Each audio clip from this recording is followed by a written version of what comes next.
শেখ হাসিনা সরকারের পতনের পর থেকে বাংলাদেশ ভারত সম্পর্ক স্পষ্টভাবে অবনতি হয়েছে, এটা আমরা দেখতে পাচ্ছি। বিশেষ করে এরপর যখন শরীফ ওসমান হাদির যে হত্যাকাণ্ড, সেই হত্যাকাণ্ডের পরে এই দূরত্বটা আরও বেড়েছে। এটা আমরা নানাভাবেই বিভিন্ন গণমাধ্যমে দেখি।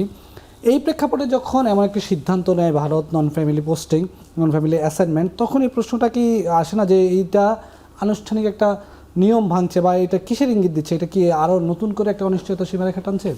না, আমার মনে হয় না। এটা আসলে একটা নিরাপত্তামূলক সিদ্ধান্ত। আমার ধারণা যে ইলেকশন চলে যাওয়ার পরেই কিছুদিন পরে এটা আবার উইথড্র হবে, এখানে তারা থাকবেন। কেননা পরিবার ছাড়া তো আসলে এত কাছের দেশ, সেখানে পরিবার ছাড়া কূটনীতিকরা কেন থাকবেন, যেখানে কিনা আপনি 24 ঘন্টার মধ্যে 2বার কলকাতাকে ফেরত আসতে পারেন।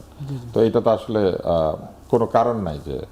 আর ভারত আমাদের চেয়ে খুব বেশি নিরাপদ ব্যাপারটা তাও নয়। ভারতের আইনশৃঙ্খলা পরিস্থিতি আমাদের হয়তো একটু ভালো, কিন্তু একেবারে যে ভালো সেটা বলা যাবে না। ওদের ওখানেও সব বড় শহরগুলিতে ক্রাইম আছে, মাদক আছে, অপরাধের বড় বড় ব্যক্তিরা আছেন, এবং তাদের অপরাধীরা আবার দুবাইতে যায়। আমাদের অপরাধীরা যেমন ইন্ডিয়া যায়, তাদের অপরাধীরা আরব সাগর পার হয়ে বোম্বে থেকে দুবাই চলে যায়। তো এই জিনিস আসলে থাকবেই। জিওগ্রাফিক্যাল যে বাউন্ডারি, সেই বাউন্ডারির ভেতর দিয়ে যেমন রাজনীতিবিদরা সুযোগ নেন, চোরাচালানিরা সুযোগ নেন, ক্রিমিনালরাও সুযোগ নেন। আপনার নিশ্চয়ই মনে আছে যে এটা তো নতুন না। পিকে হালদার ওইখানে গিয়ে টাকা পয়সা চুরি করে, ওখানে মুসলিম নাম ধারণ করে আধার কার্ড বানিয়ে বিঘার পর বিঘা জমি কিনে তারপরে তো সেখানে বন্দী ছিলেন। কিছুদিন আগে নাকি তাকে ছেড়েও দিয়েছে জামিনে। তো এরকম অপরাধীরা তো এর আগেও গিয়েছেন, দিনের পর দিন এখানে থেকেছেন, এবং এটা আছে, এটা থাকবে। কারণ এই ধরনের ক্রস বর্ডার অপরাধীদের যাতায়াত, এটা আমেরিকার সাথে মেক্সিকোর আছে। তো এটা থাকবে। এটা কতটুকু নিয়ন্ত্রণ করা যায় এটা চিন্তা করতে হবে। তবে আমরা এখন বেশি চিন্তিত বা শঙ্কিত হয়েছে এই কারণে যে ওই মিডিয়ার প্রোপাগান্ডার কারণে আমাদের পারস্পরিক আস্থার অবক্ষয়ের কারণে কি? হ্যাঁ, আস্থা কমে গিয়েছে। এই আস্থা কমে যাওয়ার কারণে এই ঘটনাটা ঘটেছে। পিকে হালদার যখন ওখানে পালিয়েছিল, আমাদের জনগণের টাকা নিয়ে পালিয়েছে না, আমাদেরই পকেটের টাকা নিয়ে।